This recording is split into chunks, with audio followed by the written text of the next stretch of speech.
വെറുതെ വിട്, എന്നെ വെറുതെ വിട്. എന്നെ തിന്നിട്ട് നിനക്ക് എന്താ കിട്ടാൻ പോണേ? അപ്പോൾ ഞാൻ നിന്നെ തീർച്ചയായും കഴിക്കും സ്വാദിഷ്ടമായ മാനേ.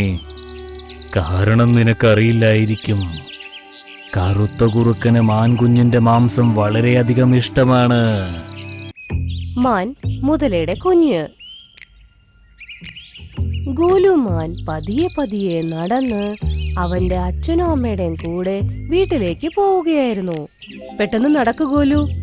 അമ്മ, എനിക്ക് പെട്ടെന്ന് നടക്കാൻ പറ്റുന്നില്ല, ക്ഷീണമായി പോയി. പെട്ടെന്ന് നടന്നേ പറ്റൂ ഗോലു, ഇത് കറുത്ത ചെന്നായുടെ സ്ഥലമാണ്. അങ്ങനെ അവന്റെ കണ്ണ് നമ്മുടെ മേലിൽ വീണാൽ നമ്മളെ തിന്നുകളയും. നിന്റെ അമ്മ പറഞ്ഞത് ശരിയാണ് ഗോലു. ഈ കാട്ടിലൊരു കറുത്ത ചെന്നായ മാത്രമേ ഉള്ളൂ. കാട്ടിലെ രാജാവായ സിംഹത്തെ പോലെ അവന് ഭയമില്ല. അവൻ ഇവിടുത്തെ നിയമങ്ങളും ചട്ടങ്ങളും ഒന്നും പാലിക്കില്ല. ഗോലുവിന്റെ അച്ഛൻ ഇത്ര പറഞ്ഞതേ ഉണ്ടായിരുന്നുള്ളൂ. ചെടികളുടെ ഇടയ്ക്ക് നിന്നും ഓടിച്ചാടി വരുന്ന കറുത്ത ചെന്നായ അവരുടെ മുമ്പിലേക്ക് കൊന്നു തിന്നാനുള്ള ഭാവത്തിൽ വന്നു നിന്നു. ഞങ്ങളെ 3 പേരെയും വെറുതെ വിടണം കറുത്ത ചെന്നായെ. എനിക്ക് 2 ദിവസമായി വിശക്കുന്നു. ഇപ്പൊ എനിക്ക് മുമ്പിൽ മനോഹരമായ 2 മാനുകളും രുചികരമായ ഒരു മാൻകിടാവുമുണ്ട്. ഞാൻ വെറുതെ വിടുമെന്ന് നിങ്ങൾ കരുതുന്നുണ്ടോ? ഇങ്ങനൊന്നും ചെയ്യരുത് കറുത്ത കുറുക്ക. കാട്ടിലെ സിംഹരാജാവ് നിങ്ങളെ വെറുതെ വിടില്ല. അവന് എന്നെ പേടിച്ച് ഓടി ഒളിക്കാറാണ് പതിവ്, മനസ്സിലായോ? ഇത്രയും പറഞ്ഞ് കറുത്ത ചെന്നായ ഗോലുവിനെ തിന്നാനുള്ള ഭാവത്തിൽ നോക്കി. ഗോലുവിന്റെ അച്ഛന് മനസ്സിലായി, ചെന്നായ ആദ്യം തിന്നാൻ നോക്കുന്നത് മോനെ തന്നെയാണെന്ന്. ഗോലുവിന്റെ അച്ഛൻ കറുത്ത ചെന്നായ ആക്രമിച്ച് അവരോട് പറഞ്ഞു, രക്ഷപ്പെട്, ഇവിടുന്ന് ഓടി രക്ഷപ്പെട് ഗോലു. അപ്പോഴേക്കും കറുത്ത ചെന്നായ ഗോലുവിന്റെ അച്ഛനെ കീറി മുറിച്ചിട്ടു. ഇത് കണ്ടു നിന്ന ഗോലുവിന്റെ അമ്മയും ഗോലുവും ഞെട്ടിപ്പോയി. ജീവൻ രക്ഷിക്കാൻ വേണ്ടി 2 പേര് 2 വഴിയിലായി ഓടി. കറുത്ത ചെന്നായ ഗോലുവിന്റെ അച്ഛനെ തിന്നു കഴിഞ്ഞ് ചുണ്ടെല്ലാം നക്കിക്കൊണ്ട് പറഞ്ഞു, 2 പേരും ഓടിപ്പോയോ? പക്ഷേ എന്റെ മനസ്സിപ്പോഴും ആ സ്വാദിഷ്ടമായ മാൻകിടാവിലാണ്. ഇനി അവനെ കഴിക്കാതെ എനിക്കൊരാശ്വാസവും കിട്ടില്ല. എവിടെ ഒളിച്ചാലും ഞാൻ അവനെ കണ്ടെത്തും. ഇപ്പുറത്ത് ഗോലുമാൻ ഒരു ബന്ധവുമില്ലാതെ ഏതോ വഴിയിലോട്ട് ഓടുകയായിരുന്നു. ക്ഷീണം കൊണ്ട് തടാകത്തിന്റെ മുമ്പിൽ വന്ന് ശ്വാസം വിടുകയായിരുന്നു. അപ്പോ അവന്റെ ചെവിയിൽ ഒരു ശബ്ദം കേട്ടു. രാവിലെ മുതൽ ഞാൻ ഇര തേടുകയായിരുന്നു. എന്നാൽ ഇപ്പോൾ ഇര തന്നെ കുളത്തിന്റെ കരയിലേക്ക് എത്തിയിരിക്കുന്നു. ഇന്നത്തെ ഇര സുന്ദരനായൊരു മാൻകിടാവാണ്. ഇന്ന് നിന്നെ കഴിക്കാൻ നല്ല രസമായിരിക്കും. ഗോലു നോക്കുമ്പോ പച്ച നിറത്തിൽ വലിയൊരു മുതല അവനെ തിന്നുകളയുന്ന ഭാവത്തിൽ വരികയായിരുന്നു. അവൻ കരഞ്ഞുകൊണ്ട് അതിനോട് പറഞ്ഞു, എന്നെ വെറുതെ വിട്, എന്നെ വെറുതെ വിട്. എന്നെ തിന്നിട്ട് നിനക്ക് എന്താ കിട്ടാൻ പോണേ? കുറച്ചു മുമ്പ് എന്റെ കൺമുമ്പിൽ വെച്ച് കറുത്ത ചെന്നായ എന്റെ അച്ഛനെ ഇപ്പൊ തിന്നതേ ഉള്ളൂ. അപ്പോൾ ഞാൻ നിന്നെ തീർച്ചയായും കഴിക്കും സ്വാദിഷ്ടമായ മാനേ. കാരണം നിനക്കറിയില്ലായിരിക്കും, കറുത്ത കുറുക്കന് മാൻകുഞ്ഞിന്റെ മാംസം വളരെയധികം ഇഷ്ടമാണ്. അവൻ നിന്നെ കണ്ടെത്തുന്നതിന് മുൻപ് ഞാൻ നിന്നെ ഭക്ഷിക്കുന്നതായിരിക്കും. ഇത്രയും പറഞ്ഞ് ആ മുതല ഗോലുവിനെ ആക്രമിക്കാൻ വരുന്ന സമയം തടാകത്തിൽ നിന്നും ഒരു നീല മുതല പച്ച മുതലയുടെ മുമ്പിലേക്ക് വന്നു നിന്നു. അവനെ വെറുതെ വിട്, അവൻ പറഞ്ഞത് നീ കേട്ടില്ലേ? എന്റെ വഴിയിൽ നിന്ന് മാറ് നീലമുതലേ. നീ മുതലകൾക്ക് തന്നെ വളരെ അപമാനമാണ്. നീയൊട്ട് കഴിക്കുകയുമില്ല, മറ്റുള്ളവരെ കഴിക്കാൻ അനുവദിക്കുകയുമില്ല. ഞാൻ നിന്നെ ഈ പാവം മാൻകുട്ടിയെ കഴിക്കാൻ ഒരിക്കലും അനുവദിക്കില്ല. അവൻ പറഞ്ഞതെല്ലാം ഞാൻ കേട്ടു. ഈ പാവം അപകടത്തിൽപ്പെട്ടിരിക്കുകയാണ്. മതി, പറയുന്നത് നിർത്ത് നീലമുതലേ. നീ എന്നീ കുളത്തിൽ വന്നുവോ അന്നു മുതൽ മറ്റുള്ളവരുടെ ജീവിതം കൂടി ദുസ്സഹമാക്കി. നിന്റെ നന്മയുടെ പാഠങ്ങൾ കേട്ട് കേട്ട് എന്റെ ചെവി അടഞ്ഞു പോയി. ഇനി ഞാൻ നിന്നെ വെറുതെ വിടില്ല, ഞാൻ നിന്നെയും കൊല്ലും. ഇത്രയും പറഞ്ഞ് പച്ച മുതല നീല മുതലിനെ ആക്രമിക്കാൻ തുടങ്ങി. 2 പേരിൽ വഴക്കായി. പക്ഷെ കുറച്ചു നേരം കൊണ്ട് തന്നെ നീല മുതല പച്ച മുതലനെ കൊന്നിട്ട് അതിനെ എറിഞ്ഞു. നീ വിഷമിക്കണ്ട, ഇനി ഇവിടെ ആരും നിന്നെ ഉപദ്രവിക്കില്ല. നീ സുരക്ഷിതനാണ്. ഞാൻ എന്റെ അച്ഛനും അമ്മയും പറയണ കേട്ടിട്ടുണ്ട്, മുതലകൾക്ക് മാംസം വേണമത്രേ. അവരാരെയും വിടൂലെന്നും എല്ലാത്തിനെയും കൊന്നു തിന്നും. നീ പറഞ്ഞത് വളരെ ശരിയാണ്. പക്ഷെ ഞാൻ അതുപോലെയുള്ള മുതലയല്ല. അല്ല, നിന്റെ പേരെന്താണ്? എന്റെ പേര് ഗോലുന്നാ. നിന്റെ ജീവൻ അപകടത്തിലാണ് ഗോലു. അതുകൊണ്ട് ഇന്നു മുതൽ ഞാൻ നിന്റെ കൂടെ എപ്പോഴും ഉണ്ടാവും. ഞാൻ നിന്നെ എന്റെ മകനെ പോലെ സംരക്ഷിക്കും, നിനക്ക് പ്രായവും ബുദ്ധിയും ആകുന്നതുവരെ. കറുത്ത ചെന്നായ എന്നെ ശരിക്കും തപ്പിക്കൊണ്ട് നടക്കുമായിരിക്കോ? അതെ, അവന് മാൻകുഞ്ഞുങ്ങളുടെ മാംസം വളരെ ഇഷ്ടമാണ്. അവൻ നിന്നെയും അന്വേഷിച്ചുകൊണ്ട് ഒരു ദിവസം തീർച്ചയായും ഇവിടെ വരും. അതിനുശേഷം നീലമുതല ഗോലുമാന്റെ കൂടെ ഒരു നിഴല് പോലെ എന്നും കൂടെ ഉണ്ടായിരുന്നു. അതൊരു സാധാരണ മൃഗം പോലും അതിന്റെ അടുത്തേക്ക് വരാൻ പോലും സമ്മതിക്കില്ലായിരുന്നു. ഗോലുവിന്റെ അമ്മ കാട്ടിലെ രാജാവായ സിംഹത്തിന്റെ അടുത്ത് വന്നു. മഹാരാജാവേ, എന്റെ കൺമുമ്പിൽ വെച്ച് ആ കറുത്ത ചെന്നായ എന്റെ കെട്ടിയവനെ മാന്തിപ്പറിച്ചു തിന്നു. എന്റെ കെട്ടിയവൻ നിങ്ങളുടെ പേര് പറഞ്ഞ് അതിനെ പേടിപ്പിക്കാൻ വരെ നോക്കി. പക്ഷെ അതിന് നിങ്ങളെ പേടി പോലും ഇല്ല. എനിക്കറിയാം, കറുത്ത കുറുക്കന് എന്നെ ഒട്ടും പേടിയില്ല. അവൻ ഈ കാട്ടിലെ നിയമങ്ങളും ചട്ടങ്ങളും ഒന്നും പാലിക്കാറില്ല. ഈ കാട്ടിലുള്ള എല്ലാ മൃഗങ്ങളെയും അവൻ ഒരുപാട് ഉപദ്രവിച്ചിട്ടുണ്ട്. നിനക്ക് ഞാൻ എന്താ ചെയ്യേണ്ടത്? മഹാരാജാവേ, എനിക്കൊരു മോനേ ഉള്ളൂ, ഗോലു. കറുത്ത ചെന്നായെ പേടിച്ചവൻ കാട്ടിലെവിടെയോ ഓടിപ്പോയി. അവനെ കാണുന്നില്ല. നിങ്ങൾ എങ്ങനെയും അവനെ കണ്ടെത്തണം. നിങ്ങളുടെ മകൻ ഗോലുവിനെ കണ്ടെത്തേണ്ടത് വളരെ പ്രധാനപ്പെട്ടതാണ്. കാരണം എല്ലാവർക്കും അറിയാം, ആ കറുത്ത കുറുക്കന് മാൻകുഞ്ഞുങ്ങളുടെ മാംസം ഒരുപാട് ഇഷ്ടമാണെന്ന്. അവനാണെങ്കിൽ ഈ കാട് മുഴുവൻ നിന്റെ മകനെ തേടി അലഞ്ഞു നടക്കുകയായിരിക്കും. അപ്പൊ മഹാരാജാവേ, ആ ചെന്നായ എന്റെ മോനെ കണ്ടുപിടിക്കുന്നതിന് മുൻപ് നിങ്ങൾ തന്നെ അവനെ കണ്ടുപിടിച്ച് എന്റെ മുമ്പിൽ കൊണ്ട് തരണം. അപ്പോഴേക്കും സിംഹരാജാവിന്റെ അടുത്ത് നിൽക്കുന്ന ഉപദേശകനായ ഭീമ ആന പറഞ്ഞു, മഹാരാജൻ, ആ കറുത്ത കുറുക്കൻ വളരെ ശക്തിശാലിയായ ഒരു കുറുക്കനാണ്. അങ്ങേക്ക് അവനെ നേരിടാനാകില്ല. കാട്ടിലെ എല്ലാ മൃഗങ്ങളും അവനെ കണ്ടാൽ പേടിച്ചു വിറയ്ക്കും. ഇല്ല ഭീമ, ഇവരുടെ മകനെ കണ്ടെത്താൻ നമ്മൾ ശ്രമിക്കുന്നതാണ്. ഇത്തവണ നമ്മൾ ഒരിക്കലും കറുത്ത കുറുക്കനെ വെറുതെ വിടില്ല. ഒന്നുകിൽ ഇനി അവൻ ഈ കാട്ടിലുണ്ടാകും, അല്ലെങ്കിൽ ഞാൻ. അതിനുശേഷം കാട്ടിലെ രാജാവായ സിംഹം ഗോലുവിനെ കണ്ടുപിടിക്കാനായിട്ടുള്ള അന്വേഷണം തുടർന്നു.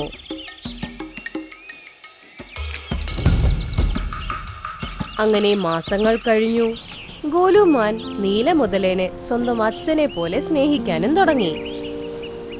ഒരു ദിവസം ഗോലുമാനും നീലമുതലേൻ സംസാരിക്കുകയായിരുന്നു. അപ്പോഴേക്കും ചെടികളുടെ ഇടയ്ക്കിൽ നിന്നും കറുത്ത ചെന്നായ ഗോലുവിനെ നോക്കി നടന്നു വന്നു. ഞാൻ നിന്നെ അന്വേഷിക്കാൻ തുടങ്ങിയിട്ട് മാസങ്ങളേറെയായി. ഇന്നെന്റെ അന്വേഷണം അവസാനിച്ചിരിക്കുന്നു. ഞാൻ നിന്നെ കഴിക്കാൻ പോവുകയാണ്. ഇവിടെ നിന്ന് പൊക്കോളൂ കറുത്ത കുറുക്ക, അല്ലെങ്കിൽ നിനക്ക് ജീവൻ തിരിച്ചു കിട്ടില്ല. ഗോലുമാൻകുട്ടി എന്റെ കുഞ്ഞാണ്. എന്റെ ജീവൻ കൊടുത്ത് ഞാൻ അവനെ സംരക്ഷിക്കും. എന്റെ മരണം വരെ ഞാൻ അതിനു വേണ്ടി പോരാടും. ആദ്യമായിട്ട് കാണുകയാണല്ലോ ഒരു മുതലയുടെ മകൻ സ്വാദിഷ്ടമായൊരു മാൻകുഞ്ഞോ. ആദ്യം ഞാൻ ഈ മാൻകുട്ടിയെ കൊല്ലും, അതിനുശേഷം ഞാൻ നിന്നെ കൊന്ന് ഭക്ഷിക്കും. ഇത്രയും പറഞ്ഞ് കറുത്ത ചെന്നായ ഗോലുമാന്റെ അടുത്തേക്ക് വന്നു. അപ്പോഴേക്കും നീലമുതല ഓടി വന്ന് ആ കറുത്ത ചെന്നായുടെ കഴുത്ത് പിടിച്ചു. കുറച്ചു നേരം കൊണ്ട് തന്നെ അവിടെ മഹായുദ്ധം നടന്നു. നീലമുതല കറുത്ത ചെന്നായെ ഇടിച്ചിടിച്ച് സൂപ്പാക്കി. അപ്പോഴേക്കും അവിടെ ഗോലുവിനെ തപ്പി രാജാവ് സിംഹവും ഗോലുവിന്റെ അമ്മയും വന്നു. കറുത്ത ചെന്നായ മരിച്ചു കണ്ട് എല്ലാവർക്കും സന്തോഷമായി. നീ നല്ലൊരു കാര്യമാണ് ചെയ്തത് നീലമുതലേ. എനിക്കിന്ന് വരെ ഇത് ചെയ്യാൻ സാധിച്ചില്ല. അതുകൊണ്ട് കാട്ടിലെ രാജാവെന്ന് വിളിക്കപ്പെടാൻ യഥാർത്ഥത്തിൽ നീയാണ് അർഹൻ. ഇല്ല മഹാരാജൻ, അങ്ങ് കാട്ടിലെ സിംഹമാണ്. സിംഹത്തിന് മാത്രമേ കാട്ടിലെ രാജാവാകാൻ പറ്റുകയുള്ളൂ. എന്നാലും നീ ആരാണ്? ഞാനും ഇതുവരെ നീലമുതലയെ കണ്ടിട്ടില്ല. മാത്രമല്ല ഒരു മുതല ഒരു മാൻകുഞ്ഞിനെ രക്ഷിക്കുന്നതും കണ്ടിട്ടില്ല. മുതലകൾ സാധാരണ മാൻകുഞ്ഞിനെ കൊന്നു തിന്നുകയാണ് പതിവ്. സിംഹം ഇത്രേ പറഞ്ഞതേ ഉണ്ടായിരുന്നുള്ളൂ. പല നിറത്തിലുള്ള കിരണങ്ങൾ നീലമുതലയുടെ ദേഹത്തേക്ക് വരാൻ തുടങ്ങി. കണ്ടു കണ്ടു നിൽക്കവേ അവനൊരു സുന്ദര പുരുഷനായി മാറുകയും ചെയ്തു. നീ ആരാണ്? ഞാനൊരു വേട്ടക്കാരനായിരുന്നു. വർഷങ്ങൾക്ക് മുൻപ് ഞാൻ ഈ കാട്ടിലെ മൃഗങ്ങളെ കൊല്ലുകയും വേട്ടയാടുകയും ചെയ്തിരുന്നു. എന്റെ ഈ ദുഷ്പ്രവൃത്തികൾ കാരണം ഒരു മഹർഷി എന്നോട് ദേഷ്യപ്പെട്ട് എന്നെ ശപിച്ചൊരു നീലമുതലയാക്കി. എന്റെ ശാപമോക്ഷം ഇതായിരുന്നു: സുന്ദരവും ദുർബലരുമായ മൃഗങ്ങളെ സംരക്ഷിക്കുക എന്നത്. അവരെ സ്വന്തം മകനെ പോലെ സ്നേഹിക്കണം. അതാണ് ഞാൻ ചെയ്തത്. എനിക്കിപ്പോൾ ശാപമോക്ഷം കിട്ടിയിരിക്കുന്നു. ഒരുപാട് ഒരുപാട് നന്ദിയുണ്ട്. നിങ്ങൾ കാരണമാണ് എന്റെ ഗോലു ഇപ്പൊ ജീവനോടെ തന്നെ നിൽക്കുന്നത്. മാത്രമല്ല, നിങ്ങൾ കാരണം ഞങ്ങളുടെ ഈ കാട്ടിലെ ഏറ്റവും വലിയ ശത്രു മരിച്ചിരിക്കുന്നു. എനിക്കിപ്പോൾ വീട്ടിലേക്ക് പോവാൻ സമയമായിരിക്കുന്നു. ഇത്രയും പറഞ്ഞ് സുന്ദരനായ പുരുഷൻ ഗോലുവിനെ കെട്ടിയങ്ങ് പിടിച്ചു. കരഞ്ഞുകൊണ്ട് പറഞ്ഞു, ഞാൻ നിന്നെ കാണാൻ തീർച്ചയായും വരും. സത്യത്തിൽ നിന്നോട് എനിക്ക് എന്റെ മകനോളം സ്നേഹമുണ്ട്. എന്തായാലും ഈ കാടും നിന്റെ വീടായിരുന്നില്ലേ? നിനക്കിവിടെ എപ്പോ വേണമെങ്കിലും വരാമല്ലോ.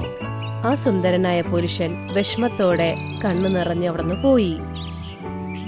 അതിനുശേഷം കാട്ടിൽ എല്ലാവരും സന്തോഷത്തോടെ ജീവിക്കാൻ തുടങ്ങി. മൈന അത് അറിഞ്ഞതിനു ശേഷം കുഞ്ഞിനെ കെട്ടിപ്പിടിച്ചല്ലോ. സംസാരിച്ചു പോലുമില്ല. നേരെ എവിടെ നിന്ന് കൊണ്ടുപോയി അതിനെ?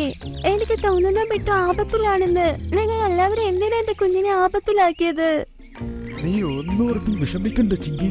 നമുക്ക് മിട്ടുവിനെ തക്കതായ സമയത്ത് ഈ കാട്ടിലേക്ക് കൊണ്ടുവരാം. വാ വാ, സമയം പോയിക്കൊണ്ടേയിരിക്കുന്നു. ഒരു കാട്ടിൽ ചിങ്കിക്കുരുവിയും മൂനുക്കുരുവിയും അവരുടെ കൂട്ടിൽ ജീവിച്ചുകൊണ്ടിരുന്നു. പല മാസങ്ങളായി അവർ ഒരുമിച്ച് ജീവിച്ചാലും അവർക്ക് കുഞ്ഞുങ്ങളില്ല. അതുകൊണ്ട് ചിങ്കി ഒരുപാട് കഷ്ടപ്പെട്ടു. ഒരു ദിവസം നദിക്കരയിൽ ഇരുന്ന് പാവം ചിങ്കി കരഞ്ഞുകൊണ്ടിരുന്നു. അപ്പത് കണ്ടു ആ നദിയിലെ വെള്ളത്തിൽ പെട്ടെന്ന് ഒരു കൂടെ ഒഴുകി വന്നുകൊണ്ടിരുന്നത്. ആഹാ, വെള്ളത്തിലായി കൂടി വരുന്നല്ലോ. അങ്ങനെ അത് നോക്കിയപ്പോഴാണ് മനസ്സിലായത് ആ കൂട്ടിൽ ഒരു മുട്ടയും ഉണ്ടായിരുന്നു. ആഹാ, ഇത് മുട്ട പുതിയതാണല്ലോ. വേഗം ഇത് എടുത്തില്ലെങ്കിൽ ഈ മുട്ട നാശമാകും. അങ്ങനെ പറഞ്ഞ ചിങ്കിക്കുരുവി ഉടനെ കൊക്കുകൊണ്ട് മുട്ടയെടുത്ത് അതിന്റെ കൂട്ടിലേക്ക് കൊണ്ടുപോയി. അപ്പൊ അവിടെ ഉണ്ടായിരുന്ന എല്ലാ പറവകളും കണ്ടു ചിങ്കിക്കുരുവി അതിന്റെ കൊക്കിൽ ഒരു മുട്ട കൊണ്ടുപോകുന്നത്. അപ്പൊ എല്ലാവരും അതിന്റെ കൂടിനടുത്തേക്ക് വന്നു. നോക്കൂ, ദൈവം നൽകിയ വരമാണിത്. അയ്യോ, ഇതെങ്ങനെ സാധ്യമാകും? ചിങ്കിക്കുരുവി ആ മുട്ടയിലിരുന്ന് മുട്ടയെ ചൂട് പിടിപ്പിക്കാൻ തുടങ്ങി. എനിക്ക് ദൈവ കുഞ്ഞുങ്ങളെ തന്നില്ല, അതിന് പകരമായി മുട്ട വരമായി നൽകിയത്. ഇനി ഈ മുട്ട ഞാൻ തന്നെ നോക്കും. ഈ മുട്ടയ്ക്ക് വേണ്ടി ഞാൻ ജീവൻ തന്നെ നൽകും. ചിങ്കി എന്ത് പറഞ്ഞോ അതുപോലെ തന്നെ പെരുമാറി. മുഴുവനായി ആ മുട്ട വളരാൻ തുടങ്ങി. ഒരു ദിവസം ആ മുട്ടയ്ക്കകത്ത് നിന്ന് ഒരു കിളിയും പുറത്തു വന്നു. ആഹാ, എന്റെ കുഞ്ഞ് ഈ ഭൂമിയിലേക്ക് വന്നു. അത് കണ്ട് എല്ലാവരും ആശ്ചര്യപ്പെട്ടു. എന്നാൽ നല്ലതൊരു ചെറിയ തത്തമ്മ. അയ്യോ ചിങ്കി, ഇതൊരു തത്തയാണ്. ഇത് തത്തമ്മയായാൽ എന്താ, എന്റെ കുഞ്ഞാണ്. ഇന്നു മുതൽ ഇതിന്റെ അമ്മ ഞാനാണ്. ദൈവത്തിന് നന്ദി. ചിങ്കിയുടെ സന്തോഷത്തിന് ഇപ്പൊ അളവില്ലായിരുന്നു. അതേസമയത്തിന് മിട്ടുവിന് ഭക്ഷണം കൊടുത്തു. എല്ലാ വിധത്തിലും അതിനെ നന്നായി നോക്കി. 2 മാസം കൊണ്ട് മിട്ടു നന്നായി വളർന്നു. ഇപ്പൊ പറക്കാനും തുടങ്ങി. ആഹാ, എന്റെ കുഞ്ഞെത്ര മനോഹരമായ ആകാശത്ത് പറക്കുന്നു. ഇത് കാണുമ്പോ തന്നെ എനിക്ക് സന്തോഷം തോന്നുന്നു. ഇനി എനിക്കും എന്റെ കുഞ്ഞിനോടൊപ്പം ആകാശത്ത് പറക്കാൻ കഴിയും. അപ്പൊ കാട്ടിൽ എല്ലാവരും എന്നെ നോക്കും. ചിങ്കിയുടെ സന്തോഷം കണ്ട് മോനുവും സന്തോഷിച്ചു. ഇപ്പൊ അവർ 3 പേരും പറന്ന് ഒരുപാട് സ്ഥലത്ത് പറക്കാൻ തുടങ്ങി. മിട്ടു ഇപ്പൊ കാട്ടിലുള്ള എല്ലാ മൃഗങ്ങൾക്കും പിന്നെ അവളുടെ അമ്മയ്ക്കും ഓമന മകളായി മാറി. അപ്പൊ ഒരു ദിവസം എന്ത് സംഭവിച്ചെന്നോ, ഒരു മൈന ചിങ്കിയുടെ കൂടിനടുത്ത് വന്നു. അവിടെയുള്ള മിട്ടുവിനെ കണ്ടത് കരയാൻ തുടങ്ങി. എന്റെ കുഞ്ഞ് എത്ര വലുതായി വളർന്നു. അവസാനം ഞാൻ നിന്നെ തേടി കണ്ടുപിടിച്ചു. അങ്ങനെ മൈനയുടെ കരച്ചിൽ കേട്ട് എല്ലാ പറവകളും അവിടെ എത്തി. അപ്പൊ ചിങ്കി പറഞ്ഞു, ആരാ നീ? എന്റെ മിട്ടുവിനെ എന്തിനാ നിന്റെ കുഞ്ഞെന്ന് പറയുന്നത്? കുറച്ചു ദിവസം മുന്നേ ഞാൻ കൂട്ടിൽ വെച്ചിരുന്ന മുട്ട കാണാതായിരുന്നു. അന്ന് മുതൽ ഞാനും അന്വേഷിച്ചു. നിനക്ക് കിട്ടിയ മുട്ട എന്റെ മുട്ടയാ. ദയവ് ചെയ്ത് എന്റെ കുഞ്ഞിനെ എനിക്ക് തിരിച്ചു താ. ഇല്ല, ഇപ്പത് എന്റെ കുഞ്ഞാ. എവിടെ നോക്ക്, ഞാൻ മോശമായവളല്ല. ഒരു ചെറിയ തെറ്റുകൊണ്ട് എന്റെ മുട്ട എനിക്ക് നഷ്ടപ്പെട്ടു. ആ മുട്ട നിനക്ക് കിട്ടി, നീ വളർത്തി. നിനക്ക് ഒരുപാട് നന്ദി. ദയവ് ചെയ്ത് എന്റെ കുഞ്ഞിനെ തിരിച്ചതാ. ഇല്ല, ഇത് എന്റെ അമ്മയാണ്. അവരെ വിട്ട് ഞാൻ എവിടേക്കും വരില്ല. അപ്പ എല്ലാ പറവകളും ഇതിനെ കുറിച്ചാണ് സംസാരിച്ചത്. മിട്ടു ചിങ്കിയെ തന്നെ കെട്ടിപ്പിടിച്ച് നിന്നു. അതിന്റെ ശരിക്കുമുള്ള അമ്മയെ അത് നോക്കിയത് പോലുമില്ല.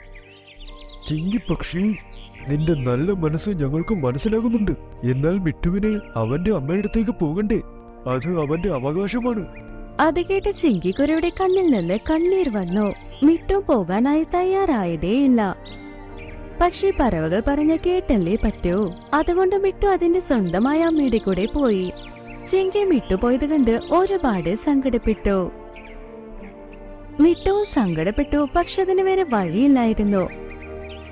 കുറച്ചു നേരത്തിൽ അവർ രണ്ടുപേരും ആ കാട് വിട്ട് വളരെ ദൂരെയുള്ള മറ്റൊരു കാട്ടിൽ ചെന്നു. അവിടെ ചിങ്കി സങ്കടത്തിലായിരുന്നു. പക്ഷെ പെട്ടെന്ന് അതിനൊരു കാര്യം ഓർമ്മ വന്നു. അയ്യോ, ഞാനെങ്ങനെ ആ കാര്യം പറഞ്ഞത്? ആ മൈന പറഞ്ഞു മുട്ട കൂട്ടിൽ നിന്നാ കാണാതായതെന്ന്. പക്ഷേ എനിക്ക് കിട്ടിയപ്പോൾ കൂടോടെയല്ലേ മുട്ട കിട്ടിയത്? അത് കേട്ട് എല്ലാ പറവകളും ചിന്തിക്കാനായി തുടങ്ങി. അപ്പൊ ചിങ്കി വീണ്ടും പറഞ്ഞു, മൈന അത് അറിഞ്ഞതിനു ശേഷം കുഞ്ഞിനെ കെട്ടിപ്പിടിച്ചല്ലോ, സംസാരിച്ച പോലുമില്ല. നേരെ എവിടെ നിന്ന് കൊണ്ടുപോയി അതിനെ? എനിക്ക് തോന്നുന്ന മിട്ടു ആപത്തിലാണെന്ന്. നിങ്ങൾ എല്ലാവരും എന്തിനാ എന്റെ കുഞ്ഞിനെ ആപത്തിലാക്കിയത്? നീ ഒന്നോർത്തും വിഷമിക്കണ്ട ചിങ്കി. നമുക്ക് മിട്ടുവിനെ തക്കതായ സമയത്ത് ഈ കാട്ടിലേക്ക് കൊണ്ടുവരാം. വാ വാ, സമയം പോയിക്കൊണ്ടേയിരിക്കുന്നു. അങ്ങനെ ആ പറവകളുടെ കൂട്ടം അവിടെ നിന്ന് പറന്നു. അപ്പുറത്ത് മിട്ടു അമ്മയെന്ന് പറഞ്ഞ മൈനയോടൊപ്പം ഒരു ഗുഹയ്ക്കടുത്ത് വന്നു. വാമോനെ പിട്ടു, അകത്ത് പോ. നിന്റെ അച്ഛൻ നിനക്ക് വേണ്ടി ഒരുപാട് നേരം കാത്തിരിക്കുന്നു.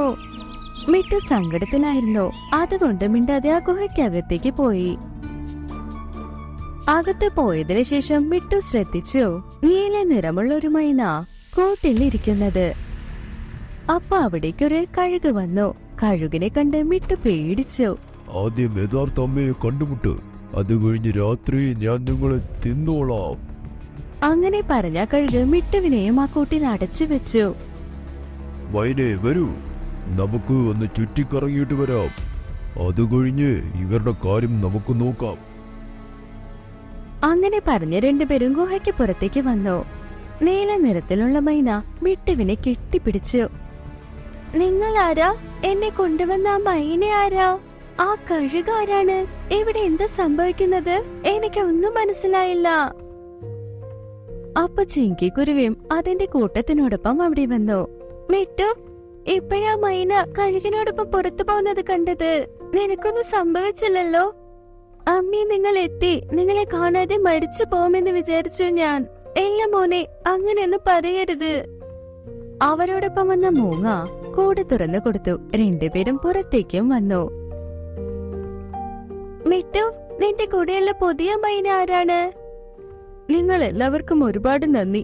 സംഭവിച്ചത് എന്തെന്ന് ഞാൻ പറഞ്ഞു തരാം. മിട്ടു, നിന്നെ ഇവിടേക്ക് കൊണ്ടുവന്ന മൈന എന്റെ അനിയത്തിയാണ്. അവൾക്ക് പ്രസവിക്കാൻ പറ്റാത്ത ഒരു അസുഖമുണ്ട്.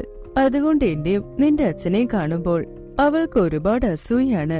എന്നെ നശിപ്പിക്കാനാണ് അവൾ ആ കഴുകിനോടൊപ്പം നടക്കുന്നത്. ഒരു ദിവസം ഞാനൊരു മുട്ടയിട്ടു. അപ്പോഴാണ് ആ പ്രാവ് വന്ന് പറഞ്ഞത് എന്റെ അനിയത്തി കാരണം മുട്ടയ്ക്കും എനിക്ക് ആപത്തുണ്ടെന്ന്. അപ്പോഴാണ് ഞങ്ങൾ രണ്ടുപേരും ആ കൂടിനോടൊപ്പം നിന്നെ അയച്ചത്. നീ നന്നായിരിക്കണമെന്ന് കരുതി.